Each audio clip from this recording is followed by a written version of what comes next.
तो ऐसा नहीं करते हो, करना भी मत। हाँ हाँ, उनको समझा देना है ना? नहीं तो मेरे जैसा अगर मिल गया ना तो दिक्कत पैदा नहीं नहीं, अच्छे लोग हो आप, वेरी नाइस गाइस, है ना? तो कई बार होते हैं ऐसे, कुछ मकान मालिक अच्छे भी होते हैं। एक हमें रास्ते में मिली थी भाभी जी, तो वो मतलब उम्र ज्यादा था लेकिन भाभी जी कहना पड़ता था, आंटी कहोगे मारे जाओगे। उनका लड़का हमें अंकल कहा एक दिन, फिर ले जा कोने में धरे उसको। हमने कहा क्या कहोगे बे? तो कह रहे भैया। ने कहा हाँ, इसका मतलब बिल्कुल नहीं कि हम तुम्हारी अम्मा को भाभी जी कहते तो हम अंकल हो गए।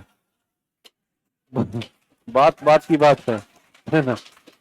मतलब अभी 28-25 साल का हूं मैं, तुम अंकल कहे घूम रहे हो। हमने कहा अपने घर बताए तो और मारेंगे। तो जब हमें देखे तो ऐसे देखेंगे, देखो बेटा कुछ नहीं कर पाओगे। क्योंकि अगर कहोगे घर अपने तो अकेले ही तो मिलोगे तुम, है? नई नई मोबाइल लिया था, वो आती थी आप मेरे जमाने में भैया, तो उसमें सांप सीढ़ी वाला खेल चलता था।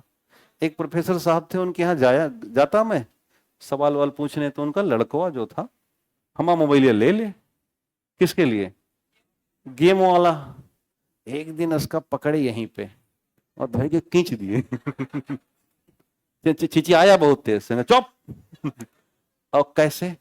दोनों माता पिता छोड़ के चले गए थे हमको सौंप के कि इसका ध्यान रख। उन्होंने कहा बेटा आज तुम्हें बताते हैं, पूरा दिनवा खाना नहीं दिए। पूछे अंकल जी खाना है, भैया खाना, हम कहे नहीं, बंद, पढ़ो पढ़ाई करो। अच्छा पढ़ाई की आड़ में डांट सकते हो, कुछ नहीं होता, पढ़ो। अब उसके बाद फिर कभी मेरा मोबाइल नहीं छुआ। मोबाइल लोगे? नहीं अंकल। हाँ। कैसे लोगे? धै के कौटो।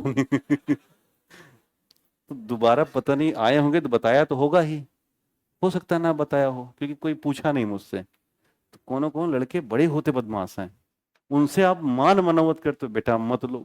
पहले जमाने में मोबाइल बहुत नाजुक होते थे, बहुत मेहनत से तो मिलते थे, और उसमें जब कोई ले गया उठा के लाओ हम गेम खेलें, तो यहां से जी निकल जाता।